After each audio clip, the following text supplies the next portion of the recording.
Good morning. Welcome to the DFS Army YouTube channel. I am Razzle11, and you can find me on X at Razzle11Grinds. Going to take a look at the pitching for today, the 14th of June. It is Friday. We do have a 12-game main slate ahead of us. As always, a reminder, this is a first look at the pitching options. I try to go more in depth for the members at DFS Army. If you enjoy if you enjoy playing on FanDuel more than DraftKings, I will be focusing mainly on DraftKings, but for FanDuel, you can cut my pitcher pool in half or so, as you don't have to be as creative, and pricing isn't as tight, so you can stick to the massive upside guys near the top in general, unless there is a pricing error over on FanDuel. Sorry. Um, but let's dig in. There is some weather to worry about this evening. Uh, been told there's some potential issues in Baltimore and in New York and possibly Colorado, but something small in Colorado. But for the main slate, the main one is in New York. The Mets San Diego game has a pretty big chance of an in-game delay at this point, but we will try to focus on the pitchers without weather involved, and we'll want to pay attention to forecasts as the day moves on. We will start at the top with two guys. Chris Sale and Tariq Skubal. I think both guys have tremendous upside in this spot. Sale has a K prop of 7.5, juiced very slightly on the under. Skubal's K prop is just 5.5, juiced pretty strongly on the over. Um, Obviously, Sale at home has been excellent. Uh, Overall numbers super strong when pitching at home. His K numbers are actually slightly better on the road, which is shocking, but still extremely strong K upside. Had that one hiccup, but prior to that, it's just been absolutely lights out. I will gladly jump on him against that Tampa Bay squad that I've been picking on with pitching much of the season. And being a left-handed pitcher kind of eliminates Brandon Lau and those kind of guys. So I think Sale is certainly worth the price point this evening. He's a minus 218 favorite in that matchup. Skubal is a slight road dog against Houston, but the game total in the Houston Detroit game is a 7. The Atlanta game is actually an 8.5, which is a little shocking. But um, I think Skubal probably has just as much upside in this spot. Slightly tougher matchup for sure, but obviously Houston is without Kyle Tucker. I know Yainer Diaz has dealt with some injuries recently. He's been just filthy, so I think there's plenty of upside for him. I would put him as kind of my 1B behind Chris Sale as the 1A in the slate. Ranger Suarez is going to be the big question of the evening for me. Um, Not generally a huge K guy. Double-digit Ks against Texas, 9 against Colorado, 9 against Miami, um, and a tough matchup. But I've said it before, I do like using left-handed pitchers in Baltimore because of what they did to the ballpark a couple years ago and moving the left field fence back quite a bit. It is really intriguing. This game is just a total of 7. He is a slight underdog. Baltimore does have a dangerous offense. Like, I'm not denying any of that, so it's not like I want to go super heavy. Suarez's K prop is just 4.5. Juice is really strongly on the over, but I could see him just kind of being ignored because the two guys above him obviously much better spots, but I think I still want to take some shots with Ranger Suarez based on how strong he's been this year. Um, you know, 10-1, obviously record isn't a huge deal.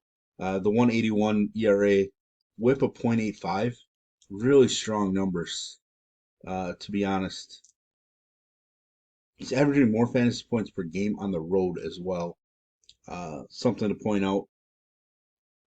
But Obviously, we know the matchup is difficult, but I still think he's worthy of including in our pool on this slate.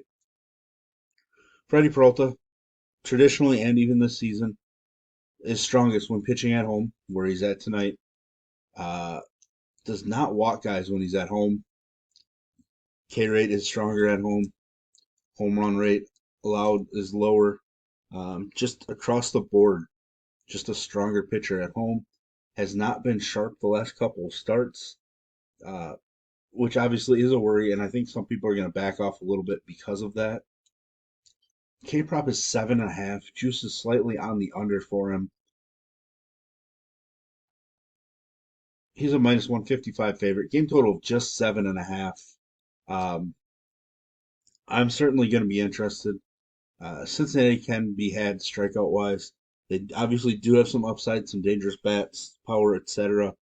They have been playing a little bit better, but still, I think Peralta just has too much upside to ignore, especially when he's pitching at home. If he had been pitching in Cincinnati today, I could make a case for going with the fade, but not when he's pitching at home. Next, another big name that people generally use, Cole Reagans, shown some ridiculous upside this season. Uh, Most of his dominant starts have come against lower tier teams. He did dominate Baltimore at one point, but then struggled mightily against them. I think we just have to consider him. I know it's the Dodgers, but there's K upside for him, and that's the biggest thing.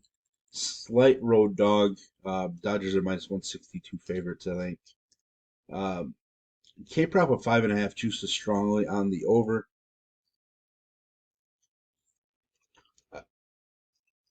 I think of all these guys, if I was going to fade one of them, it probably would be Reagan's, but I don't know that I want to. I'll have to dig into kind of how LA has done against left-handed pitching, especially recently. But knowing how difficult Reagan's is against hitters, um, I expect him to have some upside and probably be all right, even if he's not super sharp. I would guess he's going to be okay. I don't think the overall Dodgers offense has been super explosive. I know they had the one game a couple days ago with a bunch of home runs, but I just think Reagan's offers an upside. And maybe at the end of it, it comes down to going Ranger Suarez or Reagan's as kind of like last man in. That's one I'm going to have to debate all day. Um, I see some pros and cons in each one. I think the general field would go with Reagan's over Suarez, uh, which has me leaning towards going Suarez over Reagan's if it comes down to that. Kyle Bradish, we do know that Phillies have been the best offense in baseball roughly all season. They do have, I believe they still have the best record. I have to look at the updates. Bradish, 35 plus DK points in 2 out of his last 3 starts. Super impressive. The issue, he's been horrendous at home, which I don't expect to continue by any means. But it is something to pay attention to early in his season. Obviously, he was injured, so he's only on start number 8. K prop of 5.5. I did mention I believe he was a slight favorite. Yeah, minus 135. Game total of 7. Uh, I think he's definitely viable. Philly losing Real Muto definitely hurts the lineup a bit. Because I believe I've seen lineups since then where like Castellanos is hitting second, and he doesn't strike me as a two hitter. So I don't know. There's plenty of guys here with the upside, so we're gonna have to make decisions as the day goes on. I'm a big Bradish fan, so I think he's gonna end up in my pool. But again, he's gonna fall similar to the Reagans and Suarez in this group. And then we even have Luis Castillo, who was scratched or pushed back. I don't whatever from an ideal start against the White Sox, and now he has to take on Texas. Um, Big thing is whether Texas has Seager in the lineup or not, um, and that could really be the one that makes or break wanting to use Luis Castillo. He's a minus 142 favorite. Game total of just 7. a lot of low game totals, as you can see, but that's really based on the fact that we have just strong pitching options. K prop of 6.5, juices on the under. It hasn't been super sharp. I'm obviously had a dominant start against the Angels, but outside of that, the last handful of starts, not all that great. Um, Gave up 2 solo home runs in his first start against Texas this year. Has been best at home, which is obviously where he's throwing this evening. Price point is pretty nice. But again, look at all these names that we have to choose from. Decisions have to be made. Um, so it may just come down to spending more time in the afternoon just comparing the oppositions, maybe some history against teams, etc., and go from there. Uh, I think right now in my head I'm liking Castillo a little bit more than Suarez, but again, we're gonna have to pay attention to how the day shakes out. Kevin Gausman, somebody that I really like, coming off of a dominant complete game shutout. Too bad it was against Oakland. Doesn't really showcase a whole lot. He's been horrendous pitching in Toronto this year.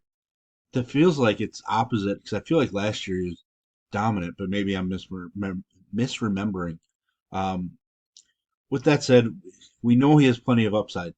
You know, 2 10K performances in his last 4 starts, but he just hasn't been as dominant this year. Cleveland doesn't strike out a ton. Uh, that is an issue. So I'm pretty sure I'm out on Kevin Gossman today. Um, when compared to the rest of the guys up here, as far as matchups, trends, etc., he's going to fall at the bottom of this group. So it's an easy fade for me. Not that he's going to be overly owned. Man, we're 12 minutes into this video and I'm only on pitcher 8. That shows you how much we got going on up here. But we'll kind of move down. Gavin Stone, certainly an option. Definitely not going to be a primary option for me. Um, Kansas City can be dangerous. K prop's 4.5. Um, I don't feel amazing about using Stone, but right now I don't feel terrible ending up with him. I just think we have so much above him on this slate that he probably ends up getting squeezed out of my pool.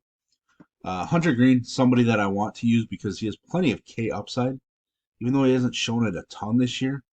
Um, 20, roughly 22 plus fantasy points in 4 of his last 5 starts. Somebody that I'm interested in, always am. Gave up 6 earned runs to Milwaukee the first time he faced them and still put up 14 fantasy points. Cuts that back, gets a win, all of a sudden you're mid 20s again. So I like the upside from Hunter Green. He's been absolutely ridiculous on the road this season.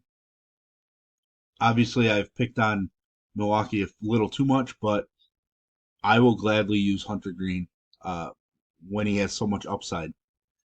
To me, he's got a lot more upside than Gavin Stone. I think he has more upside than Gausman does this evening, in this particular matchup. So it's kind of why I'm going to end up going there with Green. Somebody that I just can't quit playing.